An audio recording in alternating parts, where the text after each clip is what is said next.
and I invite him to address the General Assembly. Mr. Prime Minister. Thank you, Mr. President.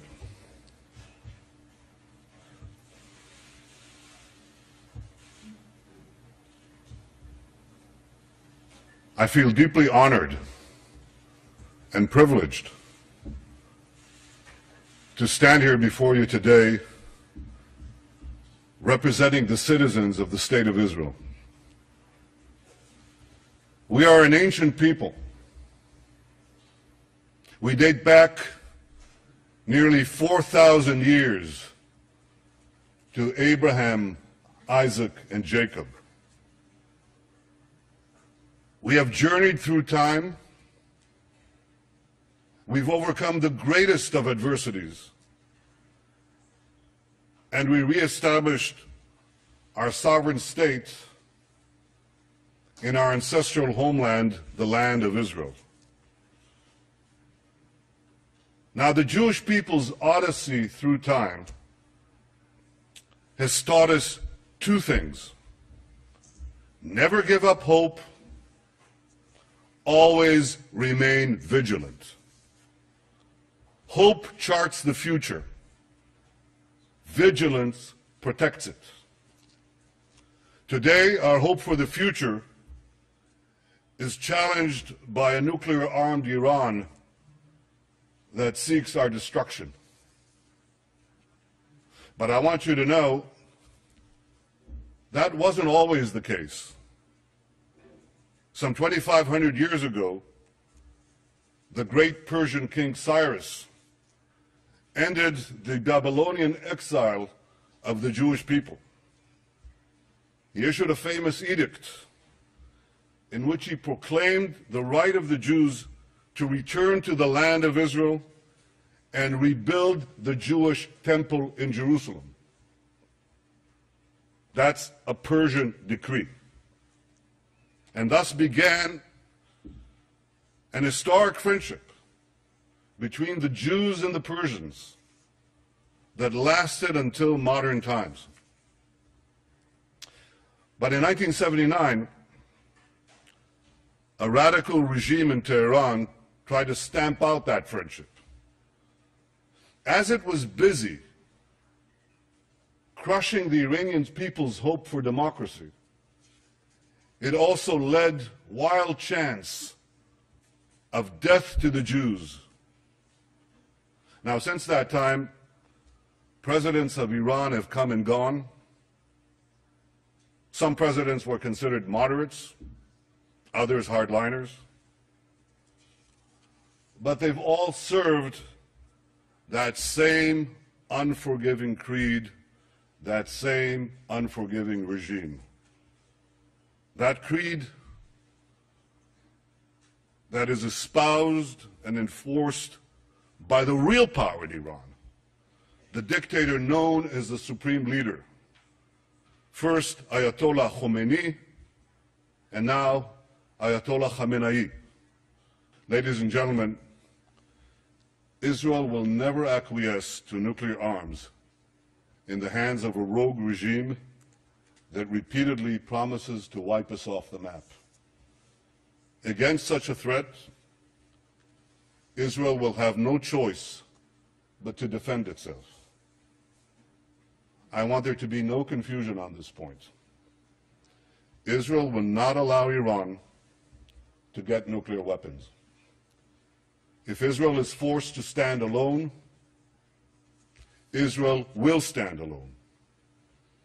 Yet in standing alone, Israel will know that we will be defending many, many others.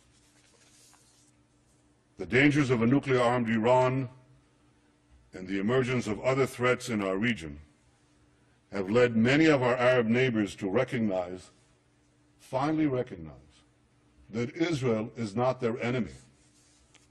And this affords us the opportunity to overcome historic animosities and build new relationships, new friendships, new hopes. Israel welcomes engagement with the wider Arab world. We hope that our common interests and common challenges will help us forge a more peaceful future. and Israel continues to seek an historic compromise with our Palestinian neighbors, one that ends our conflict once and for all. We want peace based on security and mutual recognition, in which a demilitarized Palestinian state recognizes the Jewish state of Israel. I remain committed to achieving an historic reconciliation and building a better future for Israelis and Palestinians alike. Now, I have no illusions about how difficult this will be to achieve. 20 years ago, the peace process between Israel and the Palestinians began. 6 Israeli prime ministers, myself included, have not succeeded in achieving peace with the Palestinians. My predecessors were prepared to make painful concessions. So am I.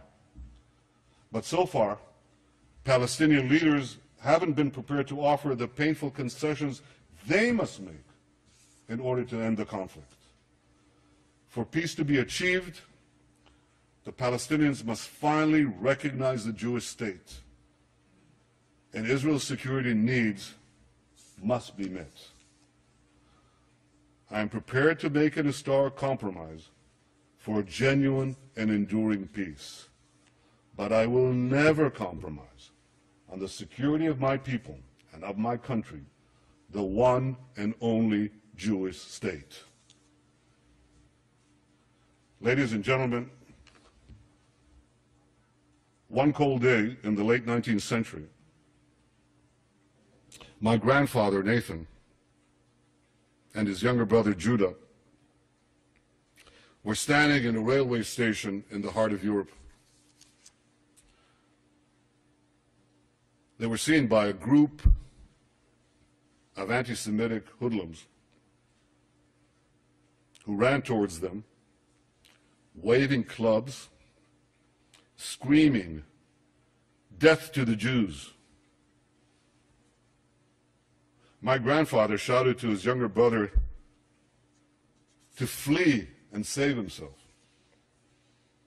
And he then stood alone against the raging mob to slow it down. They beat him senseless. They left him for dead.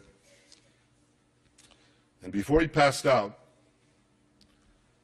covered in his own blood, he said to himself, "What a disgrace. What a disgrace. The descendants of the Maccabees lie in the mud, powerless to defend themselves." He promised himself then that if he lived, he would take his family to the Jewish homeland and help build a future for the Jewish people. I stand here today as Israel's Prime Minister because my grandfather kept that promise. And so many other Israelis have a similar story, a parent or a grandparent who fled every conceivable oppression and came to Israel to start a new life in our ancient homeland.